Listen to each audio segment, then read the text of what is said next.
We're at the movies with Matt and Ryan. As you can see, we are in our dorm room again, which means we are back, which means our radio show will hopefully be back soon, eventually. But for now, we're still going to do these little podcasts. This may or may not be our last one for a little while. Who knows? But for now, we have a 2-in-1 instead of a 3-in-1. We have Molly's Game and The Commuter, which is the annual Liam Neeson movie. Not annual. He hasn't had one since 2015. Biannual. Yeah. 2015 was 3 years ago. Oh, yeah. Jesus Christ. I keep forgetting it's 2018. Yeah. Okay. All right. So, what do you want to start with? Let's start with Molly's Game. Yeah, because let's get that out of the way. It's The 2017. directorial debut of Aaron Sorkin. He also wrote the screenplay. The film follows Molly Bloom, who gets involved with running casino games, and when she gets caught, she has to, prove her name through court. And the movie kind of follows that, her court battle, along with the history of her gambling, running the gambling game and such. So Chastain was great again in this movie.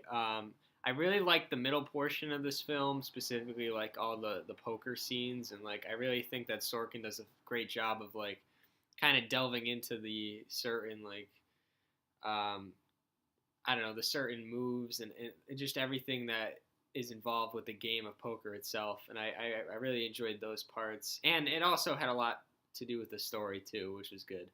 I did have a problem with like the beginning. I thought that Sorkin was kind of trying to be a little too stylish with the directing. Maybe he was just trying to find his footing, but finally he did. He started to. I disagree completely. Really? That's who Aaron Sorkin is. Like he's flashy. the first director, man. No, but through his writing, throughout the I'm not years. talking about his writing. I'm talking about directing. I understand that, but this is who Aaron Sorkin is as a writer. Like he's one of those writers who the way he writes a screenplay and has all this dialogue and stuff. He's kind of directing from the page almost.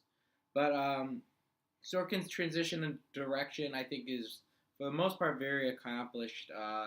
He has a real, tenacity as a director. This movie has a lot of visual style, and he kind of represents his dialogue very well, like visually. I think it kind of, the high energy style both ways complements each other. And like I think that first sequence is like it throws you right into the fire of what Sorkin's going to do the rest of the movie, and as that I think it works well. And I also credit the performances a lot. I think Jessica Chastain, who is always in an awards contending movie, I think every year at this point, but she was really great. Idris Elba was really good. You have Michael Cera and Kevin Costner who give good performances.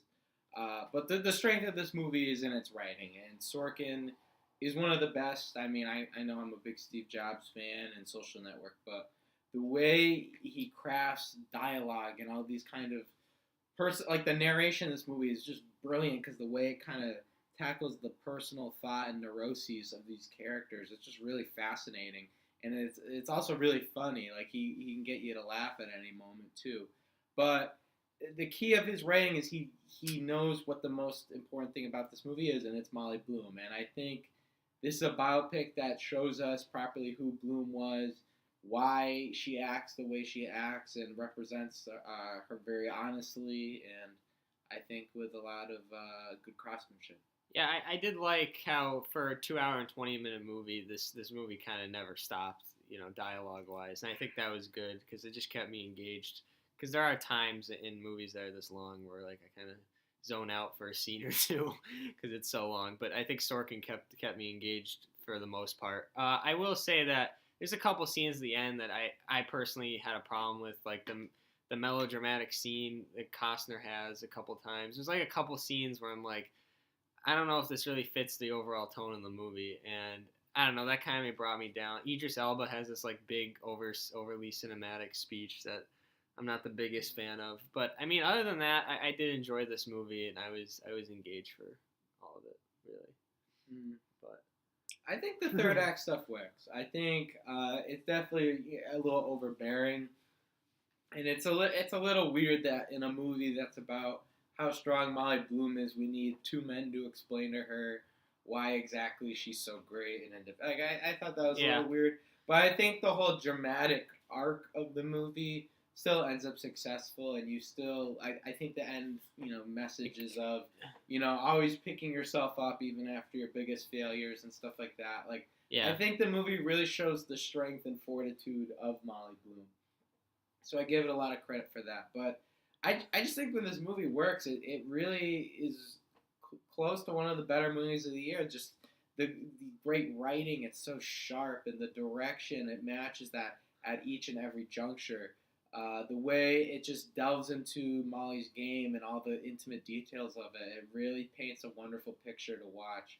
And I was just, for most of the movie, I was hooked. I think the third act, it definitely it slows things down dramatically, which it can feel a bit jarring. And I think it while it succeeds its goals, I think it doesn't do so in the best possible way. I just think the rest of this movie is really great. So I personally give it an 8 out of 10. My feelings on this movie are very similar to like I, Tonya. I'll give it a 7 out of 10. Do you think I don't know why, but the end kind of reminded me a little bit of like Sheridan, like writing Taylor Sheridan, kind of like spelling things out a little bit. I don't know, a little bit. I don't know. It was like it kind of nice, slowed things out. out. I mean, I guess, but I wouldn't say that's not like Taylor Sheridan's brand. Like it just gets. No, it's not. There's so many writers. 2 movies. Yeah, but there's so many writers who write that way, Ryan. That's not like it's not fair to blame Taylor Sheridan. He's written 2 movies. He didn't do it in Sicario, to be fair. So, yeah, we both like the movie. I recommend it if it's still playing near you, which it should be. But our next movie is one of the first 2018 releases. It's The Commuter, which stars Liam Neeson and is directed by Colette Smith. I know that's Colette. His first name's like Jamie or something. John. Well, no, it's he's like some French. Yeah. It's like John. But he's a frequent collaborator of Neeson's. They've done 4 movies together now. Their first 3 were Unknown, Nonstop, and he didn't direct The Gray. I'm trying to think what other. Run All Night. What? Run All Night. Yeah, there you go. I didn't see that. I like Run All Night too. I can't believe I forgot that. But that was actually the last Liam Neeson action movie, funny enough. But this one, we're back on an area of transportation. This time we're on a train. Liam Neeson plays Michael, who's an everyman. He just lost his job. He's down on his luck. And then this random woman says, you do this one thing, you're not going to see the implications of it or the aftermath.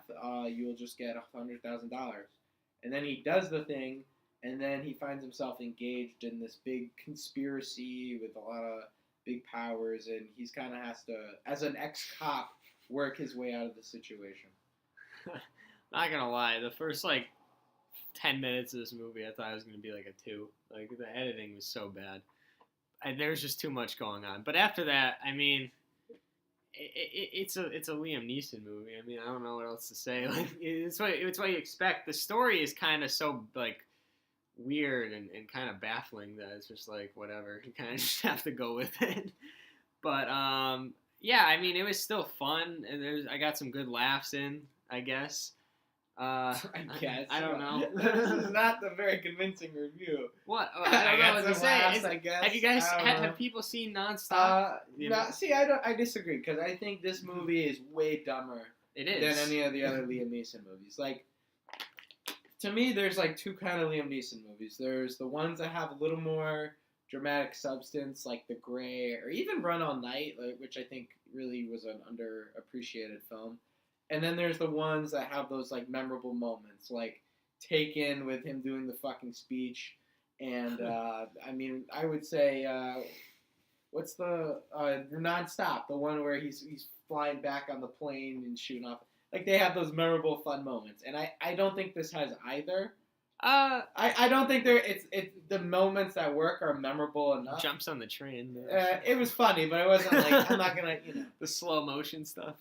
But I think this is definitely the most inconsequential Liam Neeson action movie because it doesn't really fall in either of those categories.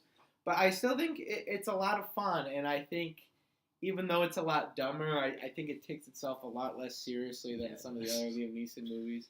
So I was fine with that. I think the movie kind of knows what it is. It's this big kind of silly action, mystery. And I think the mystery angle actually works. I mean, the screenplay, no one in the world's going to call it, the most intelligent movie ever made. But I think the way it works, the narrative, and it twists and turns. Like I think it goes to some interesting places. And I didn't exactly see where it was going from moment to moment. So I mean, as much as it's a bizarre narrative, it's a little. Yeah. I mean, it doesn't make a lick of sense, No, but it doesn't. it moves well and it gets you in the rhythms of the movie.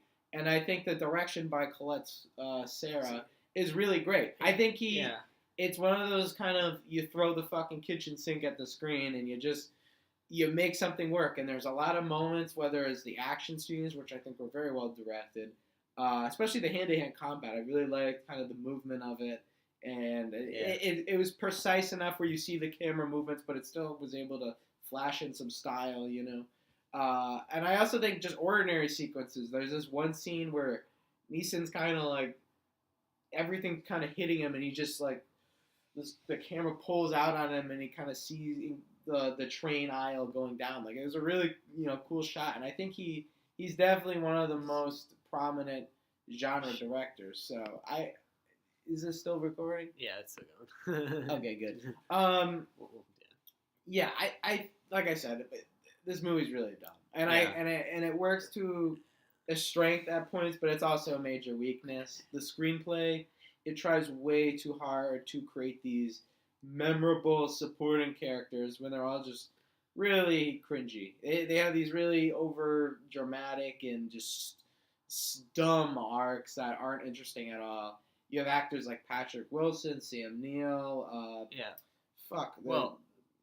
going. The problem with the movie, I think, is that but when it gets to the third act, I think it tries to make sense, and I think it kind of slowed down. It slows down a lot, and it kind of goes away from the pace in the beginning. See,